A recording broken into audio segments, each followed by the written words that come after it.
नमस्कार, मैं हूं आपके साथ वैशाली और आप देख रहे हैं खबर का सच। आइए अब बढ़ते हैं आज की खास खबरों की ओर। देश की राजधानी दिल्ली में लगातार क्राइम का ग्राफ बढ़ता जा रहा है। दिल्ली में लूट, स्नैचिंग, चोरी की घटनाएं आम बात हैं, तो वहीं दिल्ली में अब मर्डर की घटनाएं भी आम होती जा रही हैं। बीते कुछ महीनों में दिल्ली के कई अलग अलग इलाकों में मर्डर की घटनाएं सामने आई हैं, जिसे दिल्ली वासी कहीं ना कहीं अपने आप को डरा महसूस करते हैं। दिल्ली में एक बार फिर से रूह कपा देने वाली घटना सामने आई है, जहां नेपसराय थाना क्षेत्र अंतर्गत 9वीं कक्षा में पढ़ने वाले एक छात्र की एक के बाद एक चाकू से ताबड़तोड़ हमला कर पिछले 15 फरवरी को उसकी हत्या कर दी गई। मृतक छात्र 11वीं कक्षा में पढ़ता था। मृतक छात्र की पहचान संगम विहार निवासी रोहन 17 वर्ष के तौर पर की गई थी। यह वारदात तब हुई जब छात्र अपने हाथ पर लगी चोट के लिए पड़ोस की दुकान पर बैंडेज लेने गया था। इतने में कुछ लड़कों ने घेर कर चाकू से उसके पूरे शरीर पर दर्जनों वार किया, जिसके बाद उसकी मौत हो गई। पुलिस ने शनिवार को बताया कि हत्या किसी और ने नहीं बल्कि छात्र के स्कूल में पढ़ने वाले 3 छात्राओं ने की थी। तीनों आरोपी छात्र 10वीं कक्षा में पढ़ते थे। आरोपियों ने बताया कि रोहन ने उन्हें काफी परेशान करता था। इसी का बदला लेने के लिए योजना बनाई और वारदात को अंजाम दिया था। पुलिस ने हत्या में प्रयुक्त 2 चाकू जब्त की हैं और आगे की कार्रवाई कर रही है। दक्षिणी जिला पुलिस उपायुक्त अंकित चौहान ने बताया कि रोहन अपने परिवार के साथ संगम विहार में रहते थे। वह एक निजी स्कूल में 9वीं कक्षा के छात्र थे। घटना की सूचना मिलने पर पुलिस की टीम मौके पर पहुंची तो पता चला कि पीसीआर छात्र को लेकर अस्पताल गई है। घटनास्थल से पुलिस को 2 चाकू मिले और जगह जगह खून के धब्बे पड़े हुए थे। पुलिस ने बताया कि प्रत्यक्षदर्शियों ने बताया कि वारदात को स्कूल के 3 छात्रों ने अंजाम दिया है। पुलिस ने मामला दर्ज कर लिया और जाँच में जुट गई। उपायुक्त ने बताया कि इसी बीच इलाज के दौरान रोहन ने सफदरजंग अस्पताल में दम तोड़ दिया। चिकित्सकों ने बताया कि उसके शरीर पर चाकू से वार के कई निशान मिले। पुलिस ने हत्या की धारा जोड़कर आरोपी की तलाश शुरू कर दी। इसी बीच पुलिस को सीसीटीवी फुटेज और अन्य माध्यमों से आरोपियों के बारे में जानकारी मिली। पुलिस ने सूचना के आधार पर तीनों आरोपियों को पकड़ लिया। पूछताछ में आरोपियों ने बताया कि रोहन उन्हें काफी परेशान करता था। इसी का बदला लेने के लिए आरोपियों को वारदात को अंजाम दिया था। वहीं इस पूरे मामले पर मृतक के पिता ने पुलिस पर आरोप लगाया है कि इस पूरे मामले पर पुलिस ने हमसे कोई बातचीत नहीं की और न ही उन्होंने हमें कोऑपरेट किया। उन्होंने बताया कि पुलिस ने 3 लोगों को गिरफ्तार कर पूरे मामले को रफा दफा कर दिया। हालांकि इस पूरे मामले में मुख्य आरोपी कोई और नहीं जिसने इस पूरी घटना की योजना बनाई थी और मेरे बच्चे की जान ली थी। उन्होंने बताया कि इस पूरी घटना में 10 से ज़्यादा बच्चे शामिल हैं जिन्होंने मेरे बच्चे की जान ली है, लेकिन दिल्ली पुलिस ने अभी तक सिर्फ 3 लोगों को गिरफ्तार किया है और उनका कहना है कि इन्हीं 3 लोगों ने उनके बच्चों की जान ली थी। अब इस पूरे मामले में पुलिस के द्वारा सहयोग न मिलने पर मृतक बच्चे के पिता खुद ही सबूत इकट्ठा करने में जुटे हुए हैं और अपने बच्चे के लिए इंसाफ मांग रहे हैं। अब वो साकेत जे ब्लॉक में पढ़ता था। अब इसका क्या जो था, ये घर से निकला था पट्टी लेने के लिए। अब ये पट्टी लेने गया, रास्ते में कोई हेमंत लड़के का नाम है, हेमंत लड़का है, उसका फ़ोन आया था। अब ये हेमंत लड़का ही उसको मिसगाइड करके ले गया कि पट्टी वट्टी मैं दिलवा दूंगा, तुम आ जाओ। और पहले से वहाँ 10 लड़के इंतज़ार कर रहे थे। इसमें पुलिस हमें कोई कोऑपरेट नहीं किया है। पुलिस ने पूरे लड़कों को नहीं पकड़ा है। अपराधी को पकड़ा जरूर है, लेकिन सारे अपराधी को नहीं पकड़ा है। उसने सिर्फ 3 लोगों को पकड़ लिया है, जो मास्टर है लड़का। और इस लड़के के पीछे कौन है, किसने इस लड़के को गाइड किया है, ये मेरे लड़के के साथ भी दोस्त था, उस लड़के के साथ भी दोस्त था। इस तरीके से वो हमारे लड़के को वहाँ तक ले गया है। और ये सारे लड़के पहले से वहाँ प्री प्लान बैठे हुआ था कि किसी तरह वहाँ रोहन को लाऊंगा, और फिर वो स्कूल के पीछे वहाँ ले गया।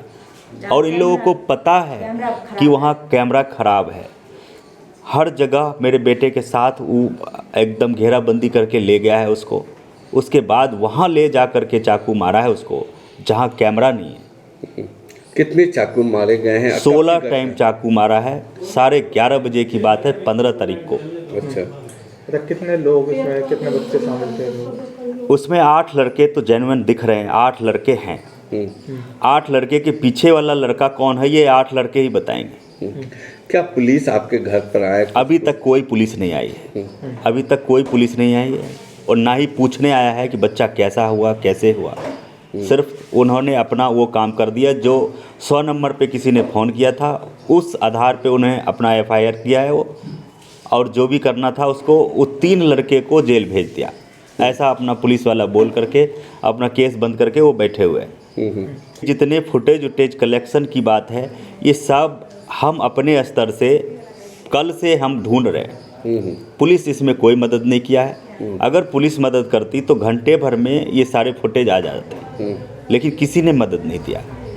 मैं खुद अपने स्तर से हाथ जोड़ जोड़ करके लोगों के घर जा रहा हूँ, वहाँ से फुटेज कलेक्ट कर रहा हूँ। अभी भी और फुटेज 2 और फुटेज मंगाने हैं, थोड़ा और स्पष्ट हो जाएगा। हालांकि पता तो चली गया ये 10 बच्चे हैं, लेकिन अब और थोड़ा स्पष्ट हो जाए कि ये जब वहाँ से निकल रहे हैं, भाग रहे हैं, दिख ही रहा है सब फोटो में। कितने बच्चे थे आपको? एक बच्चा है, एक बच्ची है। अच्छा, क्या टाइम से काम कर दे तो पता चल तो बच जाता बच्चा। टाइम से अगर काम कर देता तो बच जाता बच्चा। अगर दिल्ली पुलिस काम करे, इस तरह के लड़के जो सड़क पे अभी कल की घटना है, कल बुध बाजार में फिर किसी को चाकू मार दिया, पीछे बुधवार को एकता चौक पे फिर किसी को चाकू मार दिया। ऐसी तो घटना बंद नहीं होगी। अभी मेरे वाले मामले में तो अभी तक सिर्फ उसको कहीं से उनको पता लगा कि ये 3 एक्यूजी हैं, उसको उठा करके ले गए और बंद कर दिए। ये बाकी जो ये 10 लड़के घूम रहे हैं उसका क्या? कैसा था पढ़ाई में, कैसा था? मेरा बच्चा पढ़ने में एवरेज था, लेकिन अब सुधर गया और बढ़िया पढ़ने लग गया था। खूब टाइम देता था पढ़ने में। बृहस्पति के सुत के उठल छले पेपर छले 2:30 बजे के ओकर। तो उठले 10 बजे में। कल के मम्मी हाथ में ओकरा यहाँ फ्रैक्चर छले, रड लागल छले तार, तो ओकरा नहेनाइ धोनाइ खेनाइ नहीं होइ छले। तो हम ही सब नहाइयो दै छलिए, खियाइयो दै छलिए। तो कहल के हमारा मम्मी सो चाय बना दो, मैं चाय पीता हूँ। तो चाय बिस्किट दे दियो खेल के। ओकर बाद में वो कहल के मम्मी सो ये तार दिख रहा है मुझे, सो मुझे ना पट्टी के लिए आप 20 रुपया दे दीजिए।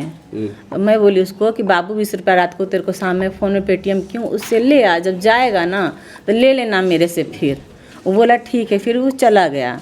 उसके जाने के बाद जब 15-20 मिनट हुआ लेट हुआ तो मैं उसको फ़ोन की, रोहन बुआ कहाँ छी बेटा रे? मम्मी पट्टी नहीं मिल रहा, वो वाला चिपकाने वाला बांधने वाला मिल रहा है। सो तुम के लिए जा केमिस्ट में चले जा, सबको जानते हैं हम लोग केमिस्ट वाले को, अंकल को मेरी बात करा देना, गलसोत की जो पट्टी होती है ना वो दे देगा, वही काट के चिपका दूंगी मैं। तो बोला ठीक है मम्मी।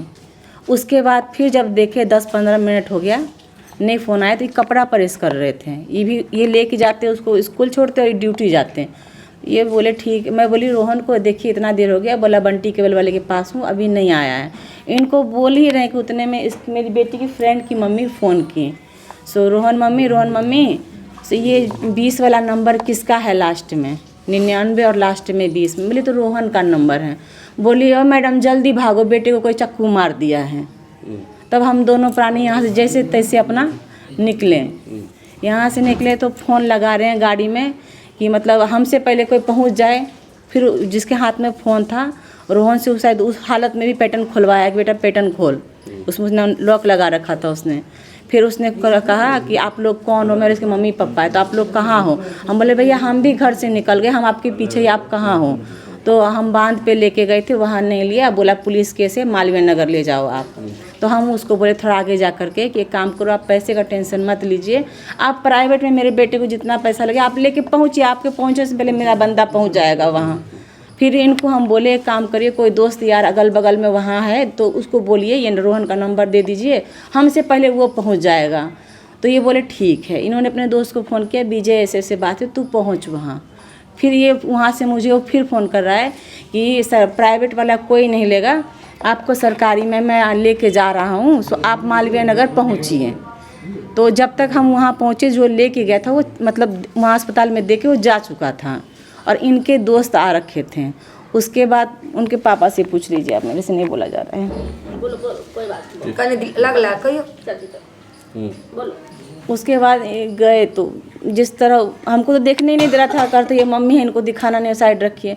फिर बोला ऑक्सीजन की कमी हो रही है, सो इसको ना सो हम वहाँ कर रहे हैं रेफ़र सफदरजंग।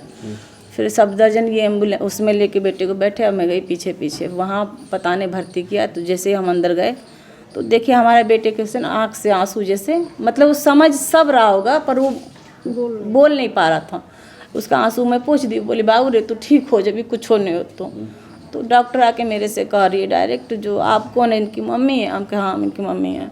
कह देखो हम आपको धोखे हम नहीं रखेंगे, आपका बच्चे का बहुत कम उम्मीद है, ना के बराबर हैं।